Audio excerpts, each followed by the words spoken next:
Ladies and gentlemen, the story you are about to hear is true. The names have been changed to protect the innocent. Dragnet is brought to you by Chesterfield, made by Liggett & Myers. First major tobacco company to give you a complete line of quality cigarettes.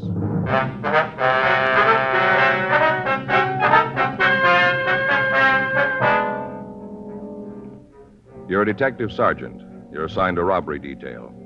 A gang of truck hijackers has been working in your city. They've stolen 14 loaded trucks. They've kidnapped and beaten one of the drivers. There's no clue to their identity.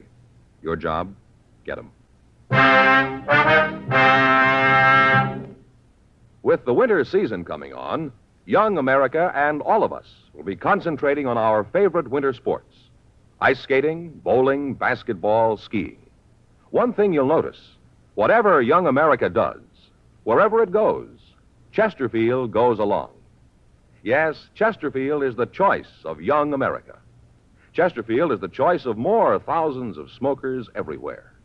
People are learning the facts about Chesterfield, learning that Chesterfield is highest in quality, low in nicotine, learning that Chesterfield is really mild, really satisfying. How about it, friends? Change to Chesterfield yourself. Smoke America's most popular two-way cigarette. Regular and king-size Chesterfield. Best for you.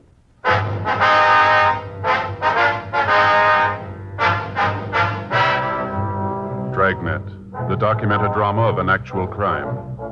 For the next 30 minutes, in cooperation with the Los Angeles Police Department, you will travel step by step on the side of the law through an actual case transcribed from official police files. From beginning to end, from crime to punishment, Dragnet is the story of your police force in action.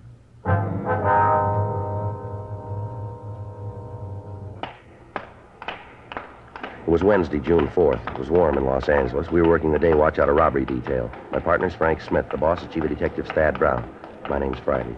We were on the way out from the office, and it was 9:47 a.m. when we got to the county hospital. Ward 419. Hi. Mr. Gilmore? Yeah. I know you guys? No, sir. We're police officers. This is my partner, Frank Smith. My name's Friday. I do, sir. Hello. A couple of stools over there. Drag them up. Sit down. I'll get him. Here you go. Thanks. How do you feel, Mr. Gilmore? Rough. Real rough. Feel like I've ridden 50 miles in the back of a ready-mixed cement truck. Weren't for the pills they'd be giving me, I think I'd go off my rocker. Mm-hmm. You want to tell us what happened? Yeah, as much as I can remember. Only goes so far, then there's a room full of black. If you'll tell us what you can, please. Yeah. Yesterday, that's when it was. Yes, sir. Yesterday morning. I checked in for work. Had a load I was going to take over to Phoenix. Supposed to shove off about 10:15. Did you know what you were carrying? Yeah. I saw the waybill. Some of the stuff they were loading it. Used furniture. Didn't make any difference to me. They load the truck and I'll drive it. Uh-huh. I went across the street. Little coffee place over there. Got my vacuum bottle filled and came back. By that time, they had the truck loaded. I signed the waybill in the office and went out and got into the truck. The two guys were waiting for me. They were in the cab of the truck, then? Yeah, sitting there, kind of scrunched down so you couldn't even see them from the outside. Yes, sir. As soon as I opened the door, one of them had a gun pointed at me. Told me to get into the truck like there was nothing wrong. Just start the motor and get the truck away from me. Did they get out of the truck at that time? No, they were waiting for me when I got there. They told me to drive away, and I did. Wasn't going to mess around with them having a gun. Yeah, go ahead. And we drove about 3 blocks, and he told me to pull into an alley just off of Santa Fe. Santa Fe and what? Do you remember? By Porter Street, between Porter and Enterprise. I see. Like to go ahead? Then they told me to pull into the alley, and when I did, they made me get out of the truck. Took me around back and broke the seal and told me to get inside. And that's what you did? Officer, if they'd have told me to jump off the city hall, I'd have gone ahead and done it with that gun pointed at me. I'm a coward. Fellow waves a gun around, and I'm going to do just like he tells me. Yes, sir. Those guys are mean, you could tell. How's that? Oh, I'm a kind of a student of phrenology. I could tell about those fellas real plain. Student of what? Phrenology. You know, bumps on the head. Oh. They all mean something. Of course, I didn't get a chance to make a good examination of these guys, but I could see it. Real criminal heads. Bumps told me so. One fellow had a head that was one of the worst I'd ever seen. Yes, sir. He was mean to his mother, I could tell. Had a bump right here. Here, you see? Yeah. He was mean to his mother. Yes, sir. Well, what happened after they tied you up? Just left me there. I see. You want to go on? Yeah. They must have drove for about 20 minutes when they stopped, pulled in some sort of a driveway. How you figure that? Well, right after they stopped, they made a half U-turn, then backed up this ramp, steep. Then they stopped and took me out of the truck, blindfolded me, and made me get out of the truck. Now, this place where they stopped, that's where they unloaded the furniture, did they? Yeah. They must have taken it out of there. I heard them thumping around the truck. Sounded like they were unloading it. Well, now, what'd they do after they got all the furniture out? Put me back in, drove out to where you found the truck. After they both climbed into the back, beat me up. Don't remember much after that. Mm-hmm. Both of them worked you over, huh? Yeah. Both of them got in their licks. Especially the one who was mean to his mother. He was vicious. He was mean. They kept hitting me with their fists until I just passed out. Don't remember anything after that till I came to in the back of the truck. That's when I called the cops and the guys in uniform came out. I guess they're the ones who called you. Yes, sir. Now, is there any way that you might be able to tell us where they took you? You mean when they unloaded the furniture? Yes, sir. Well, I think maybe I got an idea. I tried to figure out how fast they was driving. And after you've been a driver for a while, you get to know. I'd say they were going about 20 miles an hour. We were still in town. My own guess is that they went out Alameda. Must have gone out Santa Fe and then turned on to Alameda. Mm-hmm. I remember hearing kids yelling. That'd probably be Santa Fe High School. Yeah. I guess we went out Alameda to maybe 43rd or 44th, and they turned right. Kind of hard to figure it then. The truck got tied up in traffic. It was hard to tell if they were stopping for that or they're just at a light. Uh-huh. But I'd say that they went out to about Avalon. Maybe they went up to San Pedro. I don't think so. I'd say Avalon. Then they turned left and headed for Hawthorne. Not sure how far they went, but I'd figure maybe around Rosecrans, and then they turned a couple more times, and they stopped and drove up that steep ramp. Mm-hmm. Now, you figure they ended up around Rosecrans and Avalon. Yeah. Guess that's not much help, though, huh? Well, it gives us an idea where to start looking. Well, a couple other things that might help you. What's that? Well, it seems that when we started to back up the ramp, I heard a bump, like they backed into a car. They didn't hit it hard, but I bet they did hit a car. Yeah. After that, they pulled the truck forward and stopped and backed up again. This time, they scraped into the side of a house. I could feel it run along the side of the truck. It sounded like they might have torn up some of the wood on the house. Yeah. Will that help any? Yeah, sir. We'll have our crime lab check the truck and see if they can come up with anything. Sure hope you can. Oh, you talked to my boss yet? No, sir, but he's been notified, we understand. I bet he's plenty sore about it. Well, we wouldn't know about that, but he should understand that it wasn't your fault. He should, but he won't. I know. That right? Yeah. He doesn't understand anything that doesn't go on his way. Spotted a mile off. What's that, sir? His head. All kinds of bumps.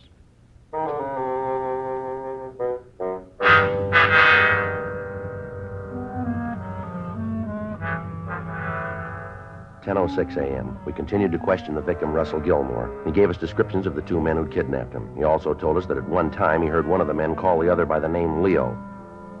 Further, he told us that when the two bandits had taken him from the truck, they'd placed him in a garage. He was able to feel the wall, and he said that he was sure it was a plaster wall, inasmuch as he could feel the studs and the wire holding the plaster.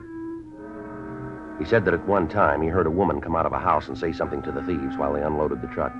He told us that the garage wasn't very large because there was no echo on the sounds that were made in the building. We called the office and got out a supplementary broadcast on the thieves carrying their descriptions. 10:40 a.m. Frank and I left the county hospital and drove over to Central Station. We went up to the crime lab and talked to Ray Pinker. On the right rear fender, we found evidence that the truck had hit a car. Lifted some paint chips. Got them here. Uh-huh. Looks like a blue car, huh? Yeah. We checked the paint with a Ditzer Production color book. Here, I'll show you. We got all the paints cataloged by color. Uh-huh. Here. This is the one. Yeah, but Ray, there are a lot of blues there. How can you be sure this is it? Well, here. You see they got a color patch on each page in the book? A hole in the patch? Oh, this little hole here, huh? Mm-hmm. Well, we just put this chip we lifted from the truck in the hole. Now lay it down. Get this lamp. There. Color matches. Get them the same light, and you can see they're the same paint. Huh. Look at that, Joe. Same. Yeah, I see. Well, what do we got out of it, Ray? Car the truck hit was a 1953 Hudson Jet. It was a single-tone car. You know, the top color matches the body color. Yeah. You only use this on one-color cars unless you got a special order. Uh-huh. Did you find any house paint on the side of the truck, Ray? Yeah. Over here. Might be able to do a little better on that for you. Uh-huh. House the truck ran into is about 36 years old. Might be a little more than that, but it's right around there. How could you come up with that? Been painted 18 times. Figure once every 2 years, you come out with 36. Yeah, but how do we know it's been painted every 2 years? We don't, Frank, just guessing. But the layers of paint are pretty even. Might indicate they did it regularly. You know, didn't let the paint go too far before they redid it. Oh, yeah. Here are the chips of the house paint. Here, I'll put one of them under the microscope. Here, take a look, Joe. Okay. You see okay? I haven't got a... Wait a minute. I'll adjust it. Yeah. I see what you mean. Now, you notice the first coat was a cream white. Mm-hmm. And they stuck pretty much to that for the next half dozen paint jobs. Then they changed to a barn red. Then to a green, then back to cream white. That goes on for 3 layers, and then to the blue that's on it now. Yeah. Mm-hmm. Well, Ray, if we find the house, can you tell us if it's the same one? Shouldn't be too hard. Aren't many of them around. Well, how many? Well, 18 coats would be 18 factorial. That's multiplying 18 times 17 times 16 times 15, so on to times 1. I got it worked out for you. I hope you have. I'm Here. not with you at all. Here. Well, look. Works out to 1 in 6 quadrillion, 402 trillion, 373 billion, 705 million, 728,000 chances of finding its twin. Oh. That's pretty long odds. Well, if every man, woman, and child on the face of the earth owned 10 houses apiece, there wouldn't be another one like it.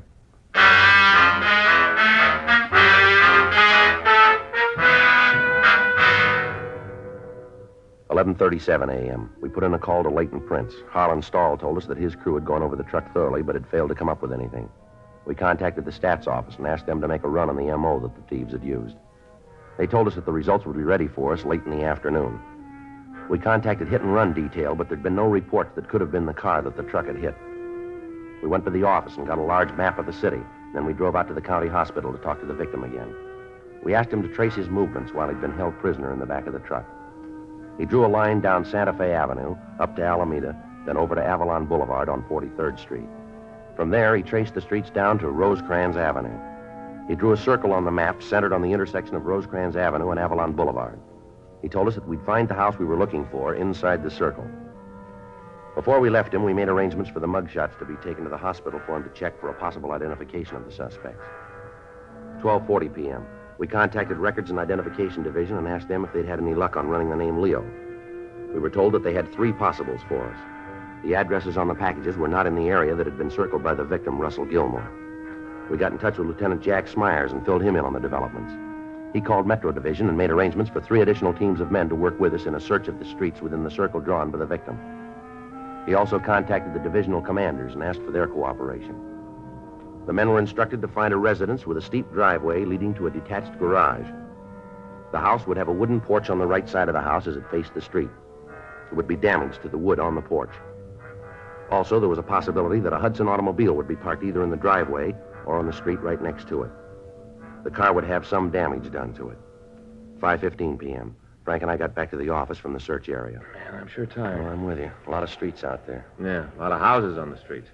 Wonder how the guys from Metro are doing. I don't know. I'll get it. Robbery, Friday. Yeah. Mm-hmm. Wait just a minute. Let me get there. Yeah, okay. Hang on to it. We'll be right out. Right.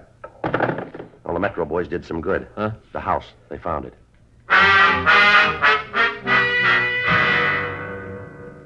The address given us on the phone was 1486 Cedar Street down in Compton. It took us 35 minutes to get out there from the city hall. The officers from Metro Division Reserve stood by until we got there. We found the house located on Cedar between Dwight Street and Tawada Avenue. It was a 1-story frame building with a stucco garage in the rear of the lot. On the left front side of the house was a wooden porch which had been scraped by some large object. Several of the pickets in the railing were broken. On the street in front of the house next door, we found a 1953 Hudson Jet painted a light blue. There was a dent in the left rear fender. We couldn't tell for certain, but the color of the car and the color of the paint on the porch seemed to match the chips that we'd seen in the crime lab. While the officers from Metro covered the rear of the building, Frank and I rang the front doorbell. There was no answer. We checked the garage, but we found nothing that would tie the house owners in with a robbery kidnapping. The interior walls of the garage were rough wooden studs. Between them, we could see chicken wire embedded in plaster. The physical description of the house, the ramp leading to the garage itself, and the car parked on the street matched in every detail the picture that we'd been given by the victim. 6:10 p.m. We got the name Conrad Lewis from the mailbox in front of the house, and while the officers from Metro checked it with our office, Frank and I went next door to talk with the neighbors. Yeah? Wonder if we could talk to you, ma'am. Sure. Who are you? Well, it might be better if we got in off the porch. You ain't coming in here unless I know who and what you are. We're police officers. Oh? Yes, ma'am. Here's our identification. Oh, yeah. Well, come on in. Thank you, ma'am. I'm Myrtle Richards. This is my partner, Sergeant Friday. I'm Frank Smith. Oh, how do you do? How are you, ma'am? You just sit down. I'll turn off the television. Thank you. Comedy. I've seen it before a couple of times. I always laugh at them again, though. They're funny. Yes, ma'am. It's a great boon to the people, television. This one's only 12-inch, but I think maybe next year I'll get a bigger one, maybe even color. They got it now, you know. It's true color. It's beautiful.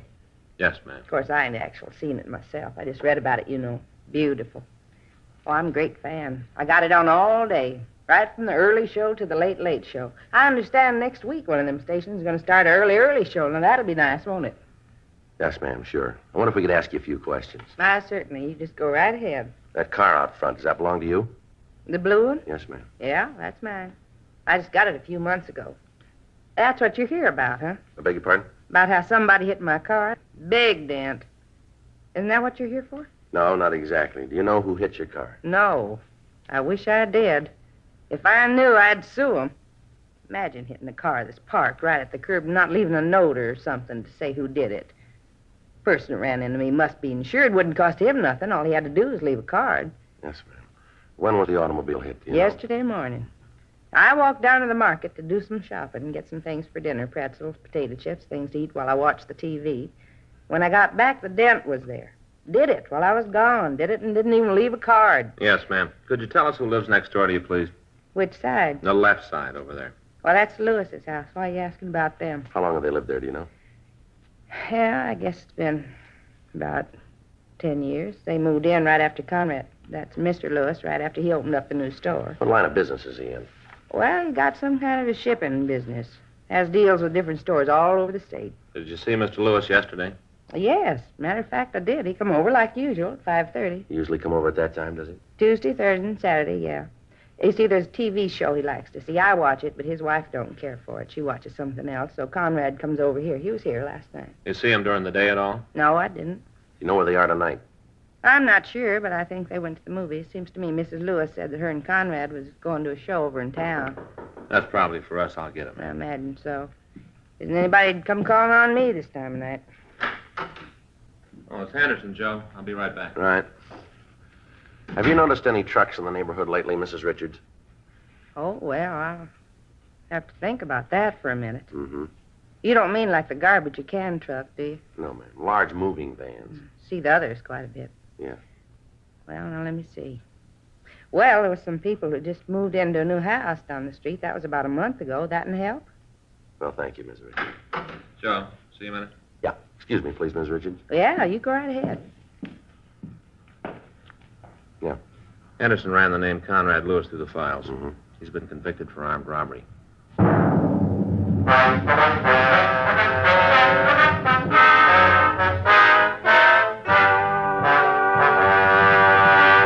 You are listening to Dragnet, the authentic story of your police force in action. Smokers by the thousands are now changing to Chesterfield because they're learning the facts about Chesterfield. Facts like these. A doctor has been examining Chesterfield smokers for 20 months, almost 2 full years now.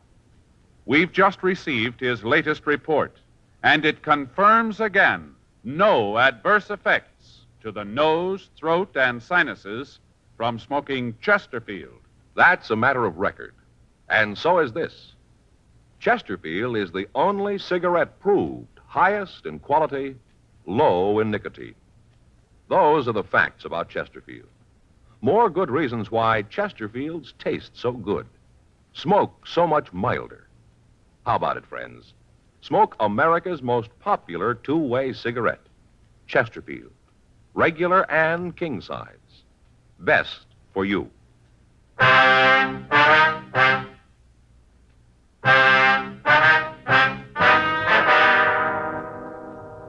record showed that Conrad Lewis had been arrested for suspicion of armed robbery 10 years before. He'd been brought to trial, convicted, and sent to San Quentin. He'd served 6 years, and then he'd been released. He was not on parole at the time. Frank and I parked our car down the street from Lewis's house, and we waited for him to return. At 10:57 p.m., we saw a dark-colored Lincoln sedan turn onto the street and swing into the driveway of the Lewis residence. A man and a woman got out of the car and entered the house. Frank and I waited a few minutes, and then we walked up to the front door and rang the bell. Yeah? You Conrad Lewis? Yeah, that's right. Who are you? Police officers like to talk to you. Sure, come on in. What's this all about? Something wrong? Do you own a truck? Hmm? A truck. Do you own one? No. You mind telling me what this is all about? Can you account for your time since Monday night? Why? Can you? Look, I don't know what this is all about, and I'm not going to tell you a thing until you let me know what you want. Now, what do you want? The answers to those two questions.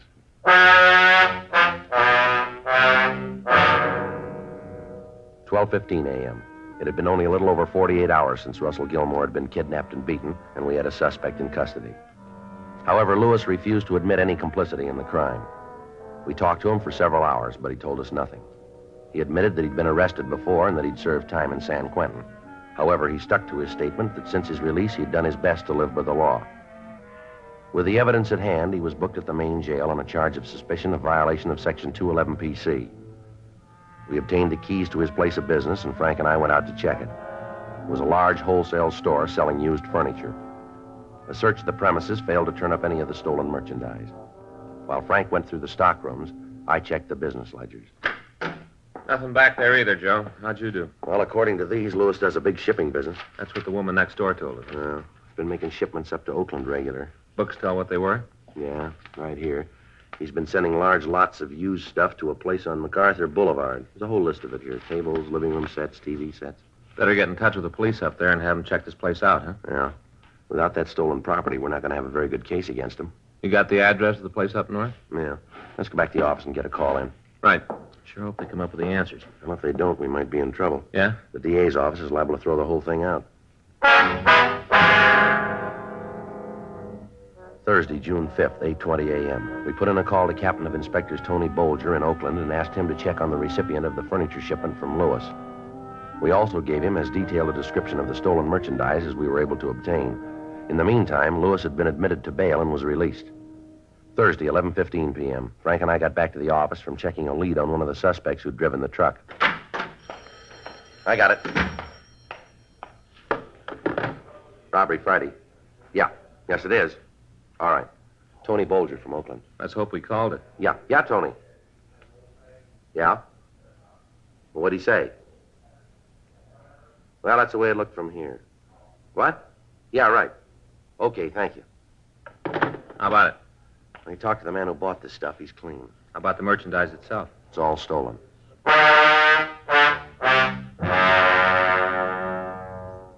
11:20 p.m. We got in touch with Lieutenant Smyers and filled him in on the new developments. After we talked to him, we contacted officers Max Herman and Ed Benson and made arrangements to meet them at the house on Cedar Street. It took us less than half an hour to get out to Compton. The other officers were there by the time we arrived. While they covered the back door, Frank and I went up to the front. You think he knows it's us? I don't know. Try it again. Well, the car's in the driveway. We know he's in there. Wait a minute. Sounds like somebody's coming now. Yeah? What are you doing out here? Aren't you guys ever going to get off Mind my if we back? come in and talk? I got a choice? No, you haven't. Well, then come on in. Want to go through the house again? That won't be necessary. Yeah. I'm glad of that. What's it about this time? Same as before. Maybe you better spell it for me. We can go that route if that's the way you want it. Go ahead. I like fairy tales. All right, we got a report from a victim who was robbed and kidnapped. He was able to give us a description of this house, of your garage, and of the whole setup. You've been on a spike again. You're seeing things. We took a sample of the paint from your front porch. It matches paint found on a truck that was hijacked. A lot of houses in L.A. Not painted like this one. You think you're going to send me to the joint with a batch of paint? It's going to help. Look, cop, you know I've been the rounds. I've seen enough trouble to know it's rough to get a conviction with circumstantial evidence. That's all you got with me, nothing more. Now, why don't you go home and I'll just forget you were here tonight? We got the plant. What? We got the plant. They moved in on it. The man you sold the stolen furniture to is willing to testify. You know we got you cold. Now, why not cop out? That's the way it hangs, huh? That's the way. All right, I'll get my coat and go Just with point it out. We'll get it for you. you. In the closet. Never mind. He's making a point of it, oh. Outside. He's in his car. Yeah, come on.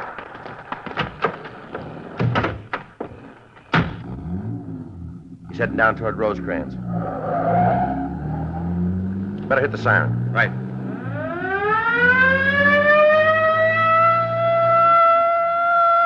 He's turning on the Rosecrans. Take a left. I got him.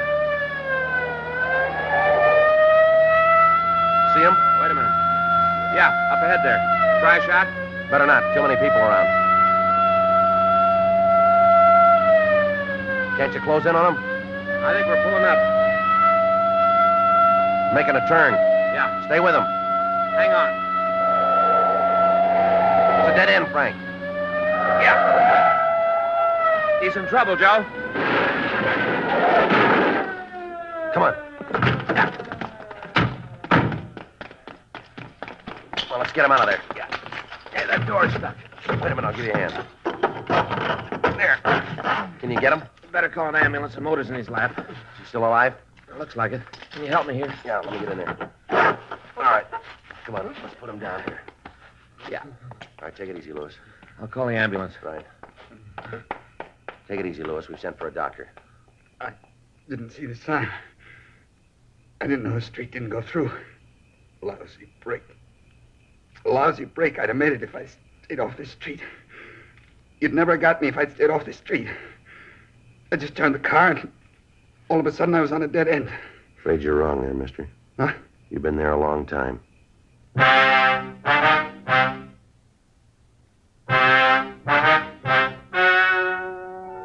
The story you have just heard is true. The names were changed to protect the innocent. On October 14th, trial was held in Department 97, Superior Court of the State of California, in and for the County of Los Angeles. In a moment, the results of that trial. Now, here is our star, Jack Webb. Well, here it is. The most talked about Christmas gift of the year. The Chesterfield Christmas carton. Now featured in nearly 1,300,000 retail tobacco stores from coast to coast. The famous covered bridge has been honored this week by a new Christmas tune, the Kissing Bridge. You'll be hearing a lot of it between now and Christmas. So give the gift that everybody's talking about. America's most popular two-way cigarette. Regular and king-size Chesterfield. Premium quality Chesterfield. Best to give, best to get for Christmas.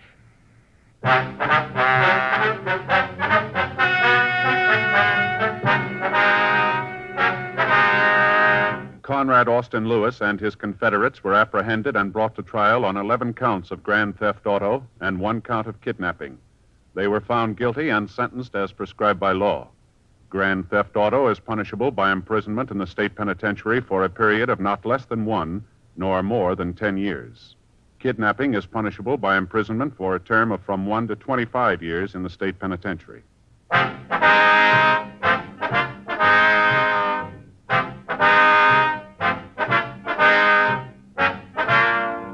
You have just heard Dragnet, a series of authentic cases from official files.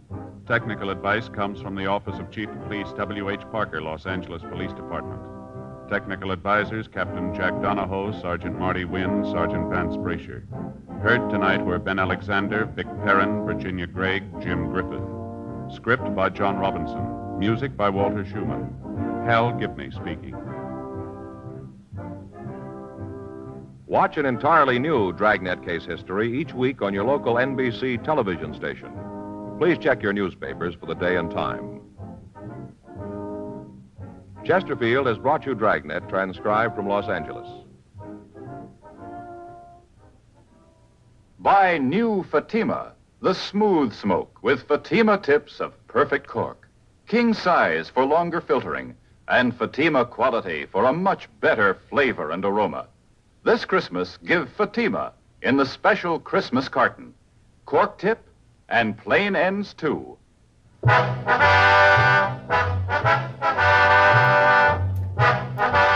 Hear Merrill Muller and the news next on the NBC Radio Network.